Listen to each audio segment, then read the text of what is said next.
Penguin Random House Audio presents Paris is Always a Good Idea by Jenn McKinlay. Read for you by Brittany Pressley. For Alyssa Amaturo, my adorable flower girl, now a beautiful grown woman.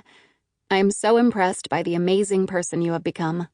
Funny, talented, smart, and with a generous heart. You helped me so much with this book. I can never thank you enough. Chapter 1.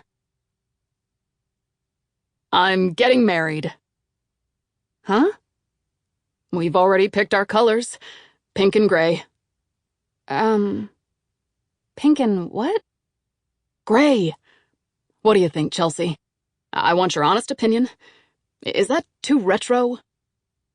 I stared at my middle-aged, widowed father. We were standing in a bridal store in central Boston on the corner of Boylston and Berkeley Streets, and he was talking to me about wedding colors. His wedding colors. I'm sorry. I need a sec, I said. I held up my hand and blinked hard while trying to figure out just what the hell was happening. I had raced here from my apartment in Cambridge after receiving a text from my dad, asking me to meet him at this address because it was an emergency. I was prepared for heart surgery, not wedding colors. Suddenly, I couldn't breathe. I wrestled the constricting wool scarf from around my neck, yanked the beanie off my head, and stuffed them in my pockets. I scrubbed my scalp with my fingers in an attempt to make the blood flow to my brain. It didn't help. Come on, Martin, I coached myself. Pull it together.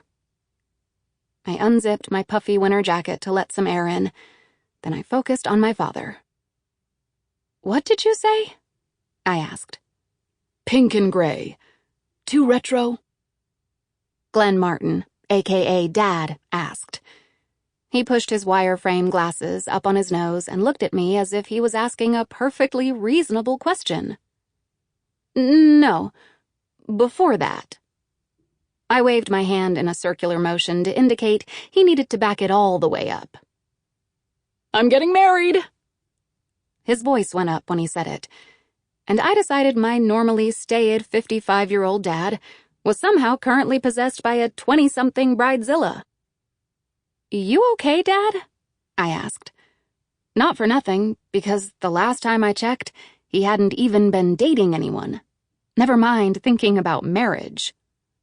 Have you recently slipped on some ice and whacked your head? I ask because you don't seem to be yourself. Sorry, he said. He reached out and wrapped me in an impulsive hug, another indicator that he was not his usual button-down mathematician self. I'm just so happy. What do you think about being a flower girl? I'm almost 30.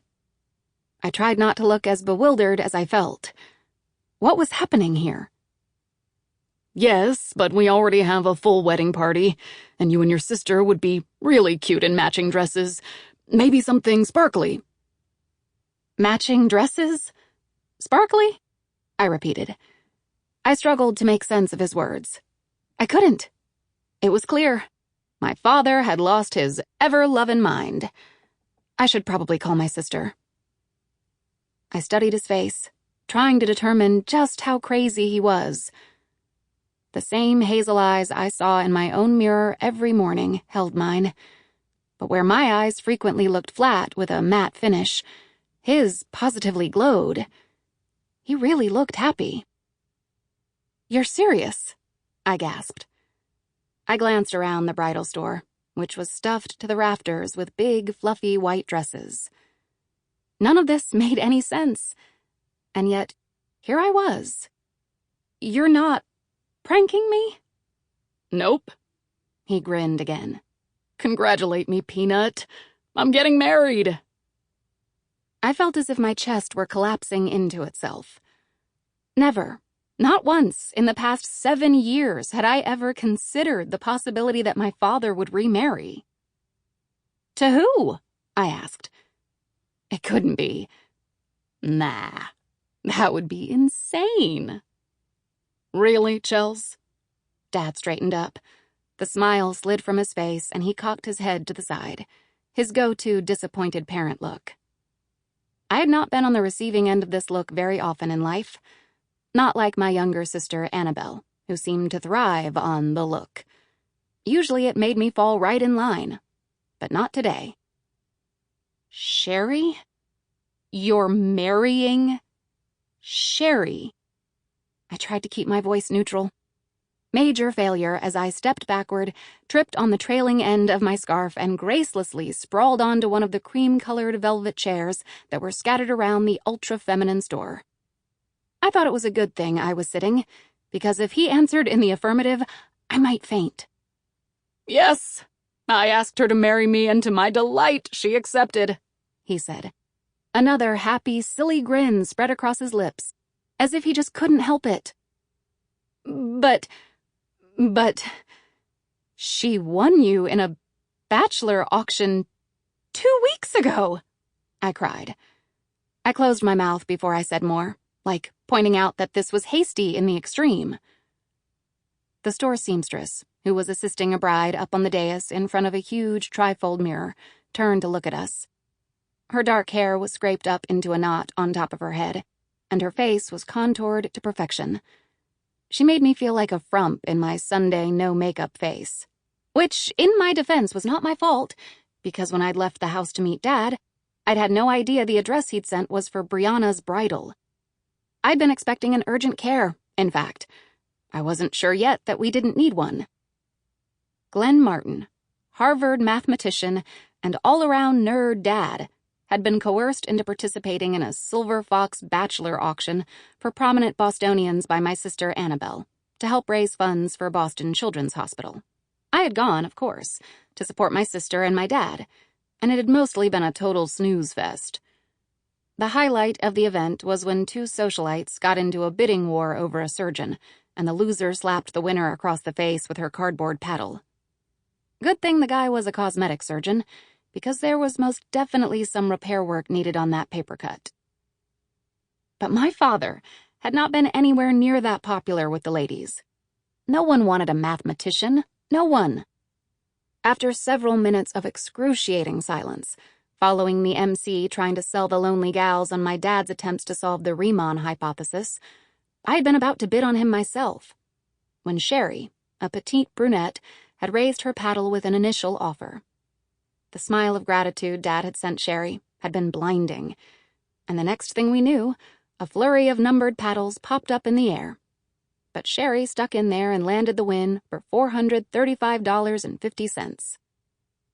2 weeks is all it took, Dad said. He shrugged and held out his hands like a blackjack dealer, showing he had no hidden cards, chips, or cash. I stared at him with a look that I'm sure was equal parts shock and horror.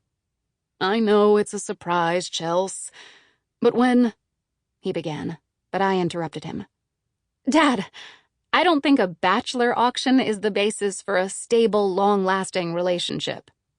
"You have to admit it makes a great story," he said. No. I tried to sound reasonable, as if this were a math problem about fitting 60 watermelons into a small car. I spread my hands wide and asked, "What do you even know about Sherry? What's her favorite color?" "Pink, duh." He looked at me with a know-it-all expression, more commonly seen on a teenager than a grown-ass man. All right, who are you and what have you done with my father? I wanted to check him for a fever. Maybe he had the flu and he was hallucinating. "I'm still me, Chels," he said. He gazed at me gently. "I'm just a happy me, for a change."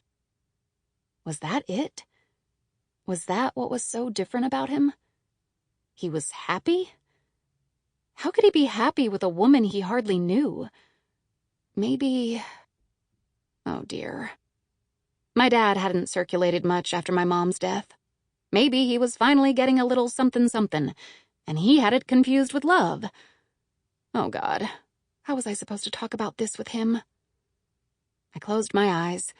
I took a deep breath. Parents did this all the time. Surely I could manage it. Heck, It would be great practice if I ever... Sample complete. Ready to continue?